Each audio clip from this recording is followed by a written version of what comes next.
Halo co-friends, di sini kita punya soal tentang trigonometri. Nilai dari sin 600 derajat ditambah sekan 660 derajat dikurang kotangen 660 derajat adalah, di sini kita akan gunakan relasi sudut dalam trigonometri.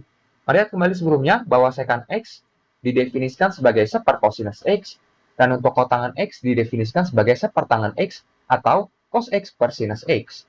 Di sini kita punya relasi sudut dalam trigonometri, di mana baik sin, cos, ataupun tangen, ketika kita punya 360 derajat ditambah dengan X, maka akan sama dengan sin X, ataupun cos X, ataupun tangen X itu sendiri. Lalu untuk sin dari 180 derajat ditambah dengan X, sama dengan minus sin X. Lalu untuk cosinus dari 360 derajat dikurang dengan X, sama dengan cos X. Lalu untuk tangen dari 360 derajat dikurang dengan X, sama dengan minus tangen X. Dalam kasus ini kita akan tentukan untuk nilai dari sinus 600 derajat, lalu di sini ditambahkan dengan sekan dari 660 derajat dikurang dengan kotangen dari 690 derajat.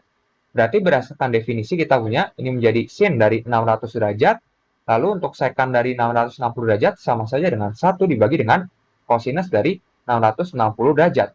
Lalu untuk kotangen berarti sepertangen. Kita punya adalah sepertangen dari 690 derajat. Dan di sini perlu diperhatikan bahwa kita dapat tuliskan sebenarnya untuk masing-masing sudutnya dalam bentuk lain.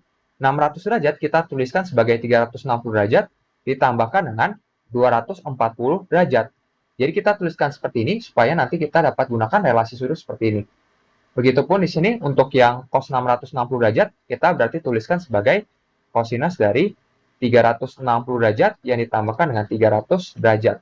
Dan untuk yang tangen dari 690 derajat, kita tuliskan sebagai berarti tangen dari 360 derajat ditambah dengan 330 derajat. Maka di sini kalau kita perhatikan, kita punya bahwa ini akan sama dengan berarti sin dari 240 derajat, lalu di sini ditambahkan dengan 1 per cosinus dari 300 derajat, lalu di sini kita kurangi dengan 1 per tangen dari 330 derajat.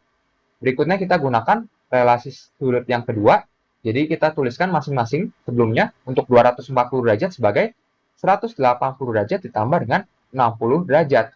Lalu untuk 300 derajat kita tuliskan sebagai berarti 360 derajat yang dikurangi dengan 60 derajat.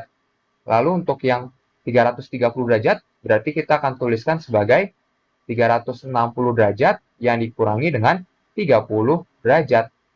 Maka kalau kita perhatikan di sini kita akan gunakan untuk relasi sudut yang ini.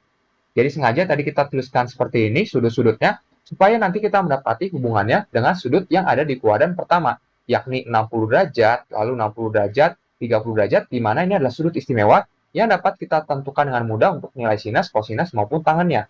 Sehingga kita punya bahwa ini akan sama dengan berarti negatif sin dari 60 derajat, lalu di sini kita akan tambahkan dengan 1 yang dibagi dengan, berarti ini menjadi kosinus 60 derajat, lalu di sini kita akan kurangi dengan 1 dibagi dengan berarti negatif tangen dari berarti 30 derajat.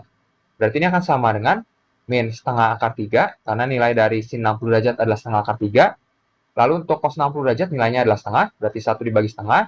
Lalu di sini min dengan min berarti menjadi plus. Jadi ditambah dengan, berarti untuk 1 dibagi dengan tangen dari 30 derajat yang kita punya adalah berarti 1 per akar 3. Maka kalau kita hitung, ini akan sama dengan min setengah akar 3, lalu di sini kita tambahkan dengan 2, berarti ditambah dengan 1 dibagi dengan 1 per akar 3, berarti menjadi akar 3 itu sendiri. Berarti di sini min setengah akar 3 ditambah akar 3 tentunya akan menjadi setengah akar 3. Yang berarti kita punya di sini setengah akar 3 yang ditambahkan dengan 2. Maka jawaban yang tepat adalah opsi yang D. Sampai jumpa di soal berikutnya, co-friends.